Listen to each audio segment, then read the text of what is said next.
Movimiento de una partícula cargada en un campo eléctrico uniforme cuando el campo es perpendicular al desplazamiento inicial de la carga. Es decir, tenemos un campo, por ejemplo, que va hacia abajo, ¿vale?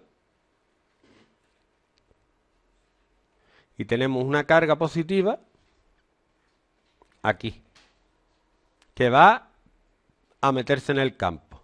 Entonces esto es como un tiro parabólico. Si tú tiras una bala, la bala empieza a caer, pero empieza a caer cuando entra en el campo. Bueno, aquí empieza a caer o a subir, aquí va a empezar a caer porque la carga es positiva.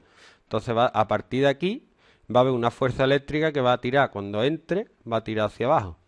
Va a llevar la velocidad que lleve, que esa no va a cambiar, y lo que va a cambiar es la velocidad en I, que cada vez va a ir siendo mayor. Entonces va a hacer una curvita así, dependiendo del campo. Si el campo es más pequeño, la curva será más abierta, y cuanto más grande sea el campo, será más cerrada. Hacemos lo mismo que hemos hecho en el anterior, diciendo que la fuerza eléctrica tiene que ser igual a la masa por la aceleración, y la aceleración en el eje Y. La aceleración en el eje Y va a ser Q, igual que antes, Q por el campo partido la masa de la partícula que entre. Y la velocidad en X. Bueno, es que aquí, claro, hacen los dos componentes de la velocidad, pero es que a mí no me gusta. Aquí han puesto que la velocidad es la velocidad inicial en el eje Y, que no cambia, y en el eje X la velocidad va a ser menos la aceleración en Y por el tiempo, que es la velocidad en el eje Y. ¿Lo veis o no? Como la velocidad inicial en el eje Y es 0.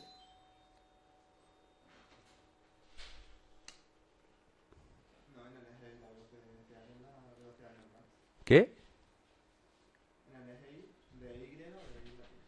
De Y. Buena. Un momentito, ¿vale? Bueno.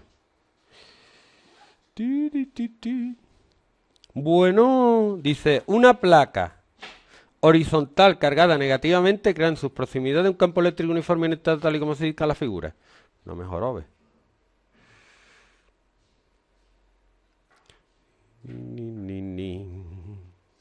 Vamos a hacer un buen dibujo. Placa.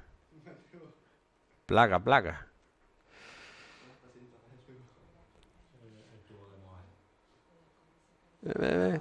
Y la intensidad del campo, ¿para dónde irían las líneas de fuerza, guapos? Guapos, ¿para dónde van las líneas de fuerza? Las cargas negativas que dijimos que eran un sumidero. Van para adentro. Ahí está, así me gusta. Y dice que el campo es... Cuando yo era joven, todo esto era campo.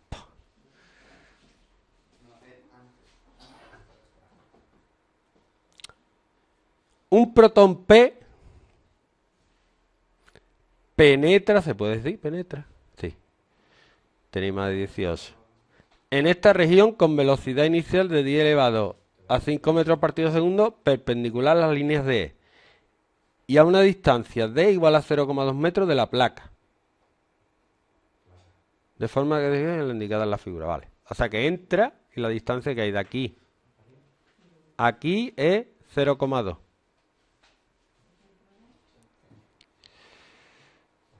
Venga, chicas, vamos. Durante esa trayectoria, ¿se conserva la energía mecánica de P? ¡No! No se conserva. Le da energía el campo, ¿sí o no? Le da más velocidad de la que tenía. Razona tu contestación. Y ahora calcula la energía cinética de P cuando choca con la placa. Supón que la única fuerza que actúa sobre P es la eléctrica. La respuesta es, suponiendo que las únicas fuerzas que actúan sobre el protón son las electrostáticas, la energía mecánica se conserva porque son fuerzas conservativas. ¡Pum!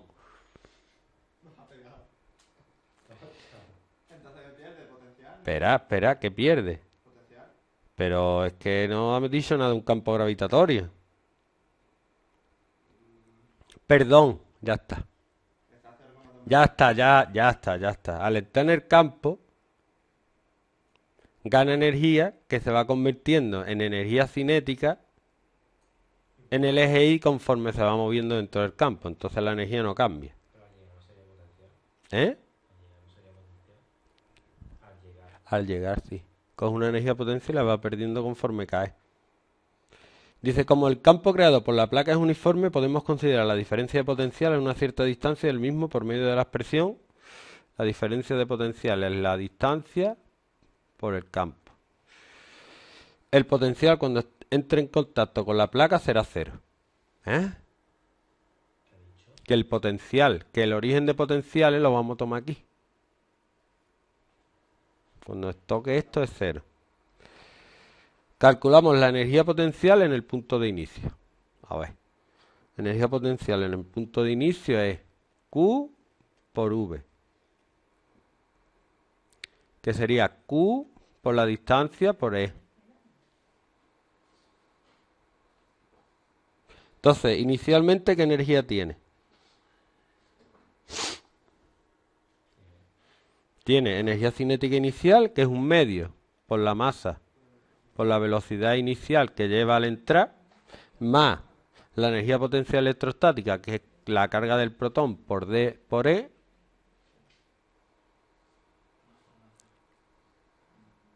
tiene que ser igual a la energía cinética final, más la energía potencial final, que como el potencial es cero, es cero.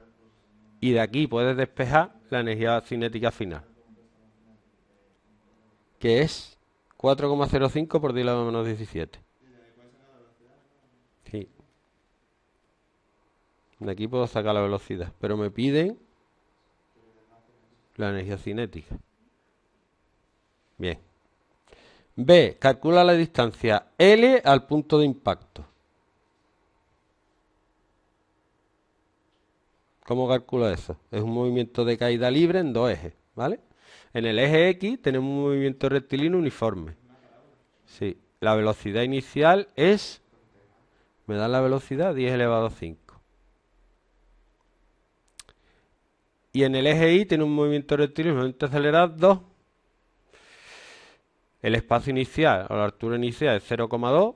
La altura final es 0. Y lo que hay que calcular es la X final. Entonces de aquí puedo sacar que espacio final igual a espacio inicial más la velocidad inicial en el eje Y, que es 0 por el tiempo, que es 0, más un medio por la aceleración. Me cachis. No tengo la aceleración. ¿Cómo calculaba la aceleración? Porque la fuerza eléctrica era igual a la masa por la aceleración. Y la fuerza eléctrica era U por E. Entonces me quedaba que la aceleración era Q por E partido M. Y me da, si la despejo, 9,4 por 10 elevado a 10. Metros partido segundo al cuadrado.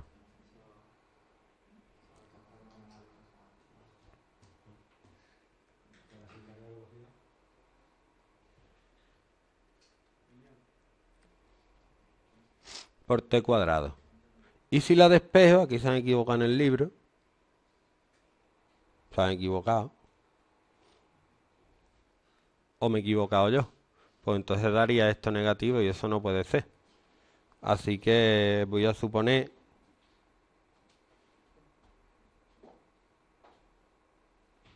¿qué voy a suponer? Para que me dé bien. Que aquí la altura es 0 y que aquí es 0,2. ¿Dónde va?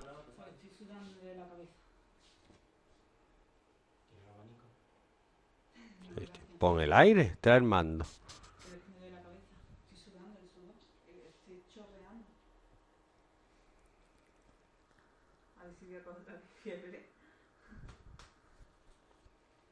Coge el mando, al favor.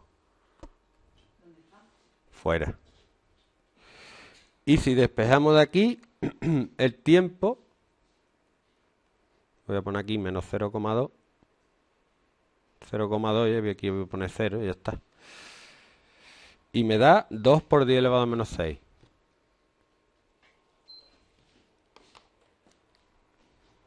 Y ahora sustituyo el tiempo en la fórmula del movimiento rectilíneo uniforme. Sería el espacio igual a la velocidad inicial en x, que es 10 elevado a 5, por el tiempo, que es 2 por 10 elevado a menos 6, y que me da... ¿Qué me da? ¿Qué me da? 0,2 metros. ¡Uy, qué casualidad! Me da lo mismo. No, está bien, da eso. Dice, comprueba que si el movimiento se realiza en las proximidades de la superficie terrestre, el peso del protón es despreciable frente a la fuerza eléctrica que actúa sobre él. Pues el peso del protón sería m por g, y como el peso del protón es 1,7 por 10 a la menos 27, la fuerza del protón, o el peso, es 1,67 por 10 elevado a menos 26 newton. Mientras que la fuerza eléctrica, que la hemos calculado, que es Q por E, da 1,6 por 10 elevado a menos 16. ¿Lo ves que es un 1000 millones de veces más grande? Y una diferencia de 10. Entonces esto es despreciable.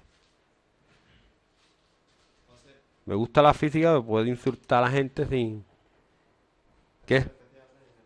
Eres despreciable.